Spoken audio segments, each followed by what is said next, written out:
ఓరి సాలిగ్రాముడా, బాగా అలసిపోయాను కానీ దర్శనం మాత్రం చాలా బాగా జరిగింది.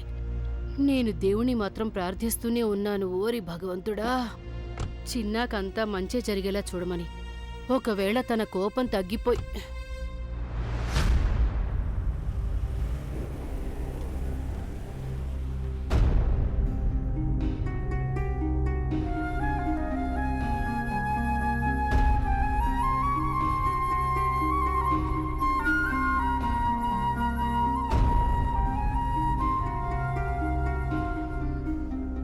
చిన్నా.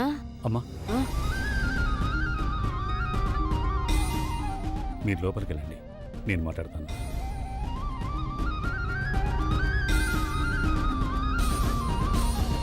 మాధవి, తీసుకెళ్ళి.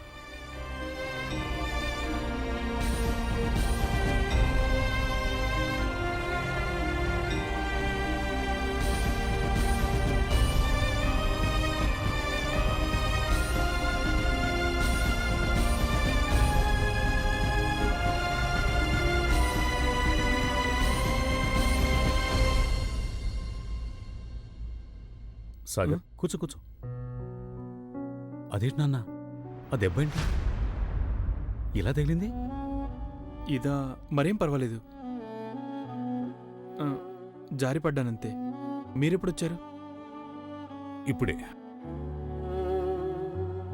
చూడన్నా, నువ్వెందుకంత బాధపడుతున్నావు నాకు తెలుసు. నీ కేసు రమేష్ తీసుకున్నాడనేగా. ఇదేగా నిన్ను చాలా వేధిస్తోంది. లేదు నాన్నగారు, యాక్చువల్లీ నేను ఆ సంగతి గురించి. నాకు కూడా బాధగానే ఉంది. అసలు గంగ ఇలా ఎందుకు చేసిందో నాకు అర్థం కావటం లేదు. ఈ కేసు విషయంలో నువ్వు చాలా కష్టపడ్డావు. వంశీని నేరస్తుడిగా రుజువు చేసి గంగకొచ్చిన కళంకాన్ని తుడిచివేశావు. నువ్వు తనకింత చేసినా కూడా గంగ నిన్ను కాకుండా ఆ గంగ రమేష్ని ఎందుకు నమ్మింది? గంగ ఇలాంటి పని చేసిందంటే నమ్మలేకపోతున్నాను. గంగ నన్ను చాలా డిసప్పాయింట్ చేసింది. లేదు నాన్నగారు, గంగకు అసలు ఆ సంగతి తెలియనే తెలీదు. అదంతా రమేష్ చేసి. అయితే మాత్రం ఎవరైతేనే, నా ఉద్దేశంలో ప్రస్తుతం నువ్వు అదంతా మర్చిపోయి నువ్వు ర్యాంక్ ట్యాక్స్ కేసు మీదనే కాన్సన్ట్రేట్ చేయాలి సాగర్. ఈ కేసులో నువ్వు తప్పకుండా గెలవాలని నా కోరిక. నేను మాత్రమే కాదు, మొత్తం ఫ్రెటర్నిటీ అంతా నీ మీదే ఆశ పెట్టుకుంది. వాళ్ళంతా ఆలోచించేది ఒక్కటే, సాగర్ తన తండ్రి కంటే గొప్పవాడవుతాడని. ఆ శక్తియుక్తులు, సామర్థ్యం తనకున్నాయని, తండ్రి కంటే కూడా 2 అడుగులు ముందుకేస్తాడన్న నమ్మకం ఉంది. అది నువ్వు రుజువు చేయగలవని నాకు నమ్మకం ఉంది. నీ సామర్థ్యాన్ని ప్రూవ్ చేసుకో.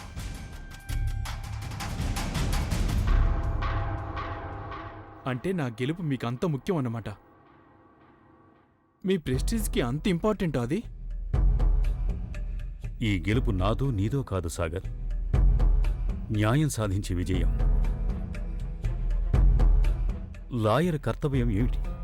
నిజాయితీ గల వాళ్ళకి న్యాయం జరిగేలా చూడటం, న్యాయ విరుద్ధంగా పనిచేసే వాళ్ళకి శిక్ష పడేలా చేయటం. అంతేగా? ఆ పని చేయాలని నువ్వు అనుకుంటున్నావు నాకు తెలుసు. న్యాయ పోరాటాన్ని నీ జీవితపు లక్ష్యంగా చేసుకోదలిచావు. అలా చేసి గెలిస్తే నువ్వు చాలా సంతోషిస్తావు. నువ్వు చేసిన పని విషయంలో నీకు తృప్తిగా ఉంటుంది. అర్థమైందిగా? అమ్మా, అలాంటి వాళ్ళది నిజమైన ప్రేమ కాదు, అది వ్యామోహం.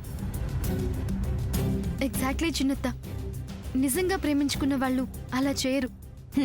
ఎంత మనసు విరిగిపోతే కన్న కూతుర్ని పట్టుకొని మా దృష్టిలో చచ్చిపోయా ఉంటుందా తల్లి?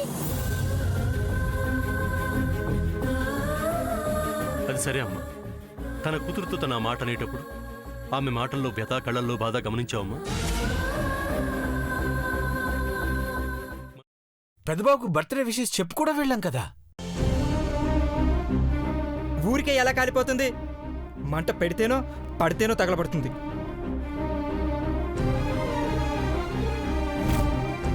కరెక్ట్ చిన్నబాబు, నీకొచ్చినట్టే నాకు డౌట్ వచ్చింది. పార్వతే షర్టును తగలబెట్టిందనుకుంటా.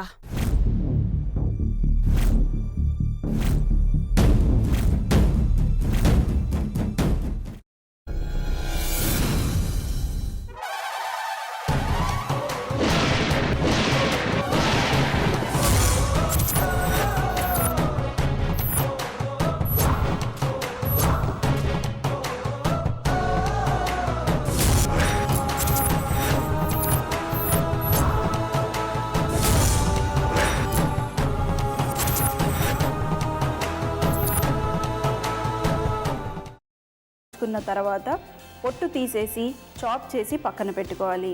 ఒక ప్యాన్లో కొద్దిగా నూనె వేడి చేసి అందులో ఆవాలు, మినప్పప్పు, శనగపప్పు, కరివేపాకు, సన్నగా తరిగి పెట్టుకున్న ఉల్లిపాయలు వేసుకుని 1 నిమిషం పాటు వేయించుకోవాలి. ఆ తర్వాత కాల్చి కట్ చేసి పెట్టుకున్న వంకాయని కూడా అందులో వేసుకుని బాగా మిక్స్ చేసి బౌల్లోకి ట్రాన్స్ఫర్ చేసుకుని అందులో తగినంత చిక్కటి పెరుగు లేదా పల్చటి పెరుగు వేసుకుని మిక్స్ చేసి అన్నంతో కానివ్వండి, చపాతీతో కానివ్వండి సర్వ్ చేసినా చాలా బాగుంటుంది.